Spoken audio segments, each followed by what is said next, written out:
the outline. So firstly, the objective of this project is to develop a SPM model or any kind of electrical model that can predict real battery scenario, and we can add degradation methods in that model also. So we can reduce the total degradation and increase the cycle life of the cell. Then, so first objective was to build SPM model with the degradation mechanisms. Then to develop and validate that SPM model that we have developed. Then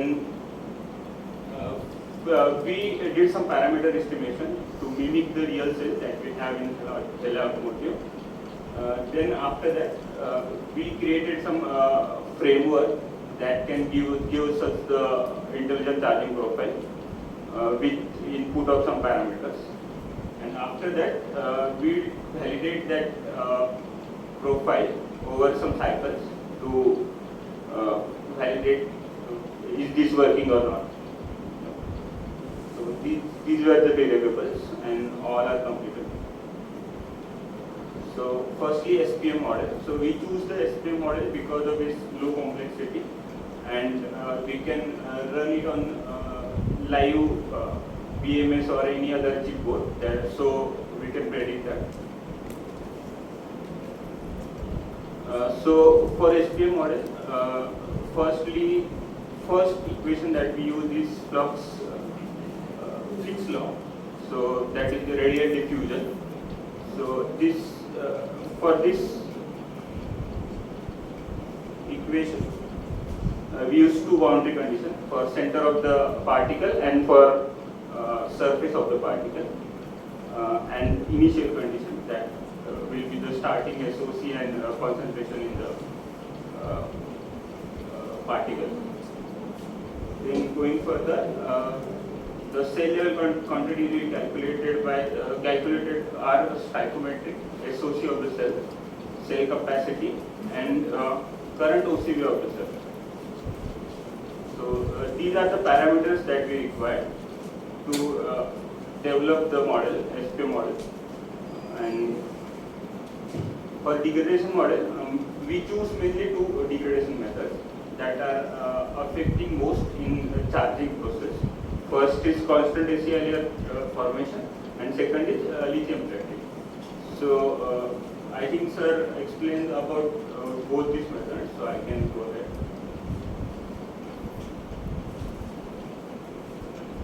So modeling of ACLR formation, we use Butler-Volmer equation and reduce it to its some algebraic expression, so it can be easy for computation.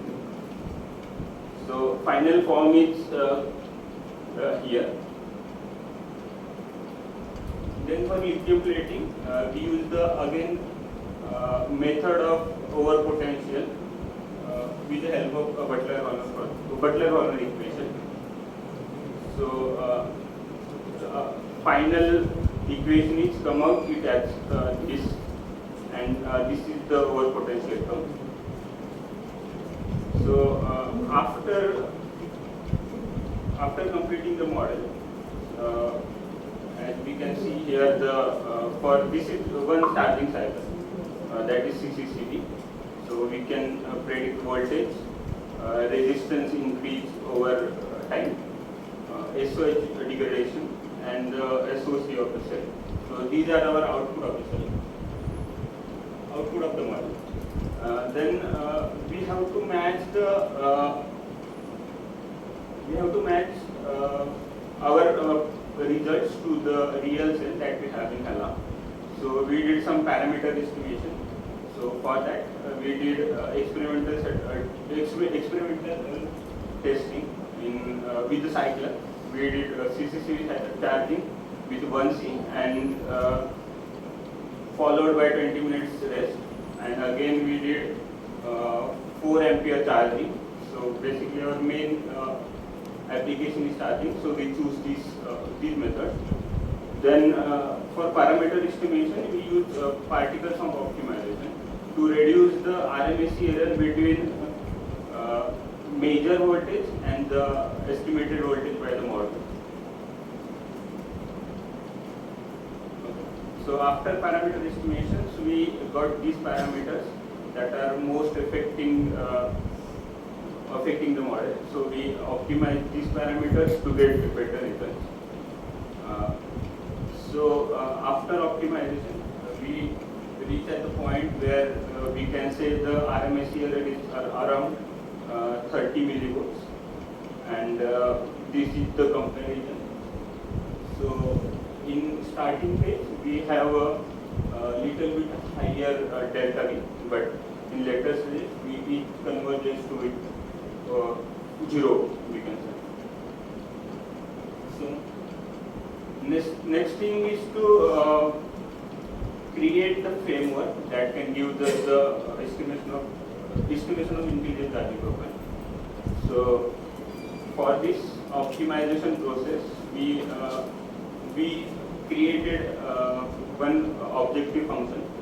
So for that objective function, our main response is to reduce simulation time and reduce the total degradation over charging time.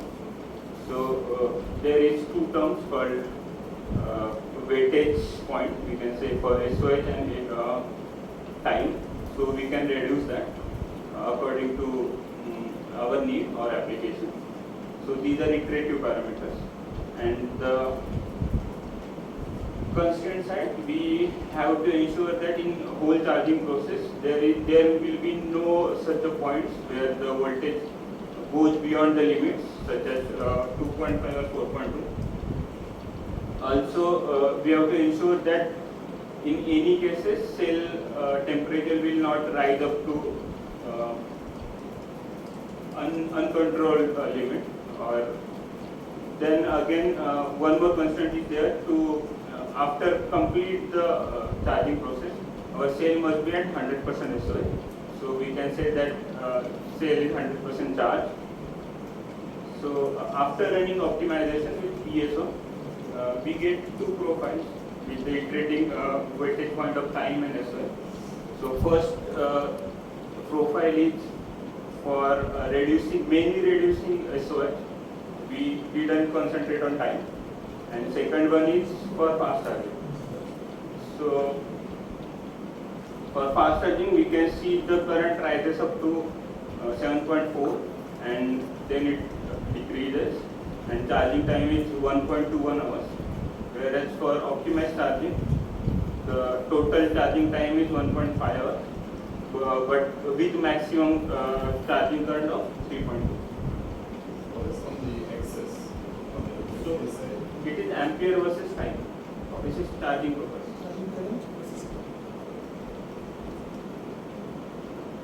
So with this charging profile, we did some preliminary testing to ensure this profile is working really on cell cycler or not. So with this testing, we can see we can see there is a little bit of error in voltage, but that will be acceptable. It's not showing the unconstrained results or something. So voltage is in limits, temperature is in limits. So for testing process, how many cycles you have completed so far? 100 cycles. 100 cycles. So for capacity, for testing approach, we started with the charging the cell, then 20-minute rest, then the dynamic discharge, and waited for 20 minutes, and again did the charging. We choose the two cells, one with the CCTV charging, one with the optimized charging. And after every 20 cycles, we recreate the charging profile with the optimization and run this test for next 20 cycles. So for in simulation diagram, we calculated that there will be the 40% increase in cycle life. That is around 154 more cycles if we consider over 60 CCTV charging. With the comparison with CCTV charging, the temperature graphs look like this. So in CCTV charging, the temperature is rising for some time. Then in CV phase is decreasing over time. Whereas in optimized charging, firstly temperature increases and it remain around at its normal ambient temperature for long time. So it is acceptable, I think. There is no much rise in the temperature with respect to CCTV charging. So whether temperature was also given one of the constraints? Yes. So in optimization process of charging profile, we gave one constraint of temperature. That temperature must not increases up to 45 degrees. If that increases, the current will decreases in optimization process. So in a fast charging, when the optimizer wants to charge at the high rate, there's parallelly current temperature also increases. Yes. So, but in optimization process, it will take care of that. It will never increase up to higher level. Temperature constraints are. But temperature will not be separate. That's why it will conserve the but only that setup. Currently, the environmental temperature is already regulated. So it may not be the direct levels because we have done it in the lab. And you have the environmental temperature which is regulated. AC. Yes. But sir, in this case, the optimized charging will show the less temperature increase as So compared there to are upper comparison. So Yes. I think comparison is right. They are at the same comparison.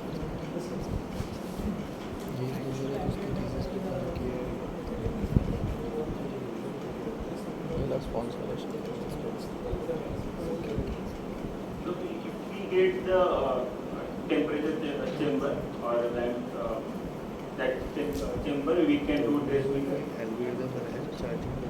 So after 100 cycles, we can see 3% SOH improvement. So cell degrade 3% less as compared to CCTV charging. And with that extension of life, we can surely say that we can get 24 more cycles or 100 cycles of CCTV charging.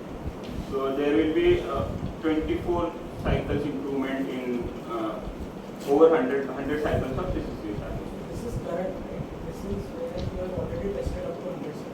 Yes. You are seeing that CCTV compared to CCTV you are getting 24 more. Yes, right. So we did the testing is in the process of next 24 cycles. But I have estimated with the slope that we have in degradation. 2 days 6 p.m. So these are the cycles that we optimize after every 20 cycles. So you can clearly see the reducing pattern here. Because of the degradation of the cell. So cell will charge faster with the lower currents over the cycle. So in conclusion, we achieve 24 cycles more improvement in lifespan over CCTV charging. This is not general statement. The 24 cycles is up to only 100 cycle comparison. Yes, with the CCTV charging. So you have to clearly mention it's 100. If you go for another 200 cycle, if you go for another 300 cycle, whether it's a proportional 24 increase or is a something different.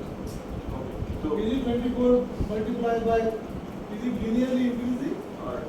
so we have to test that. Have to take that. If you test it till It's 80% up to of 100 cycles, there is an improvement of 24. I am going for 700 cycle, 800 cycle. So what exactly number of cycles is there? So you have like 2.3 amp hours roughly, right? that is maximum current. That is maximum current. Yes.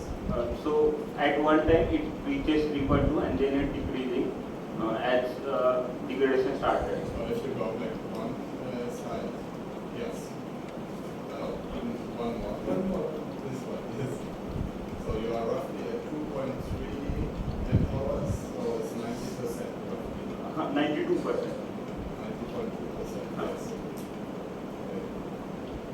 So after 92, after 100 cycles, it reaches at 92%, whereas with Optimus charging, we reaching around 95%.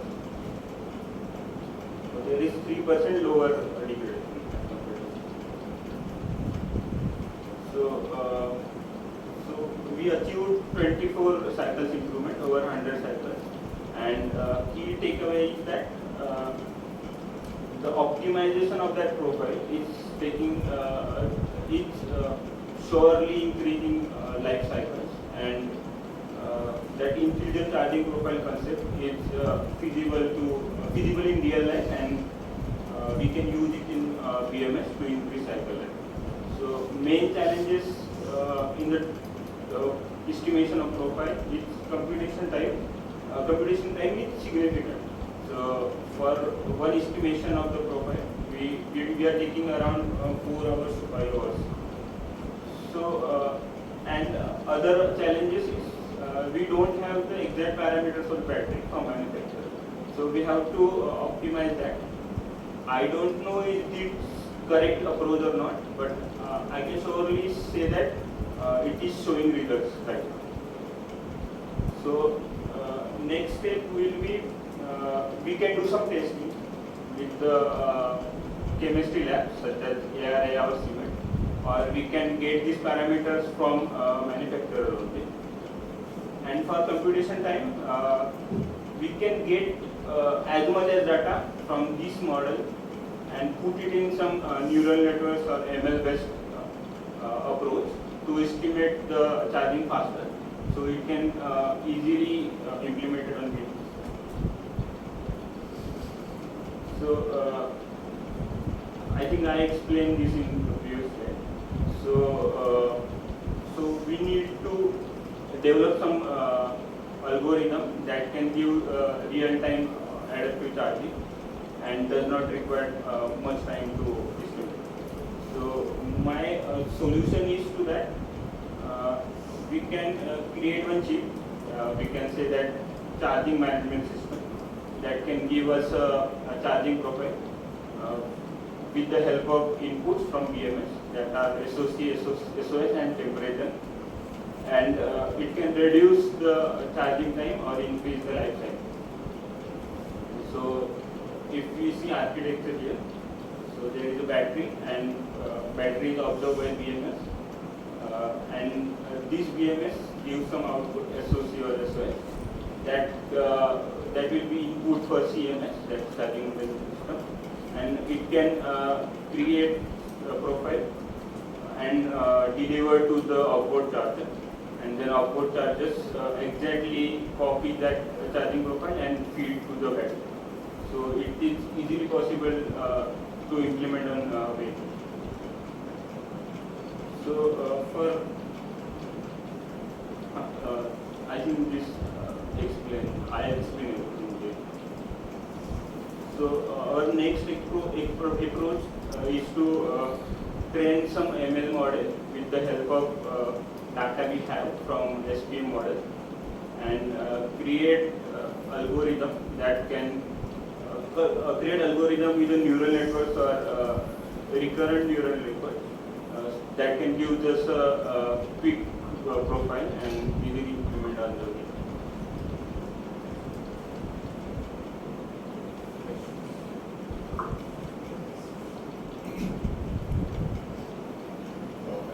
What battery cell did you use?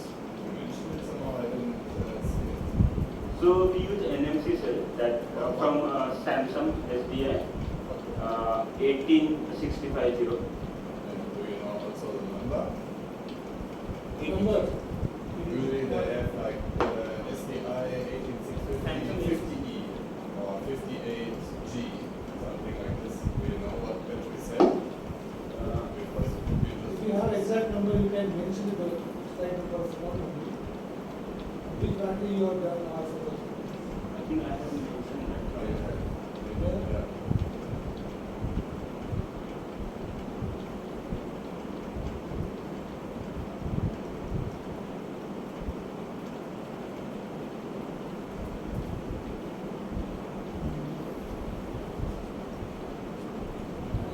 where we are from. And you can note down. Okay, I'll It's fine, you want me to look for it now. Yes. Samsung Galaxy or Samsung SDI 18650. 18650. 18650. 18658.